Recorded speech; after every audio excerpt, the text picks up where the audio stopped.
Hi, Beth and I want to talk to you about distractions. We talked a little bit about a cell phone and how distractive a cell phone can be when you're walking down the street and how bad guys perceive that as possibly you becoming a soft target. But something for you to understand is sometimes bad people will create distractions for you in order for them to take advantage of you. And sometimes it's not a very difficult thing to do at all. There's the distraction. So sometimes we need to make sure, what's happening around us and being aware of what is occurring and potentially the problems that we might be facing. Absolutely. And just because someone is good or normal looking does not mean necessarily that they're a good or normal person that's not going to hurt you. No, far too often people rely on what their visual sight is. They see someone who's attractive or someone that they perceive as being friendly, and they immediately think that that person's a good person. And that is not a good thing for you to think at all. Don't make judgments based on appearances. No.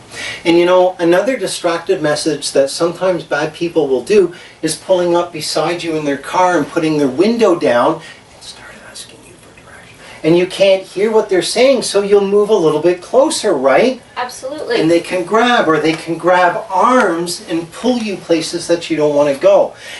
It's always important to be nice, right? Definitely. So if someone asks you directions, it's important for you to remember that the directions are just as good from 2 or 3 meters away as they are right up beside us. So you don't need to get really close to somebody to help them out. Another form of distraction is somebody asking for time. So I might come up to you and I might say, hey, can you help me? I don't have my cell phone. Could you tell me what time it is, please? Oh yeah, I have my... And just like that, the distraction can happen. So it's important for you when someone that you don't know comes up to you and starts asking questions, you always need to keep sight on them. Absolutely. Don't get close Lesson to them learned. Where they can reach out and grab you. Distance is a great safety tool and you should use it, right? For sure, definitely. So what about if somebody asks me for directions and I know exactly where they want to go, but my intuition fires off and it says to me, don't engage this person, don't speak to this person, get yourself out of here. What do I do? You know what? It's okay for you to, when you get that feeling if things aren't good, someone says, hey, excuse me, can you tell me, where to go to the hospital? Or can you tell me how to get somewhere? I need to get there in a real hurry. If you don't feel good, it's okay for you to look at that person and say, hey, I'm sorry, I don't know, and keep walking.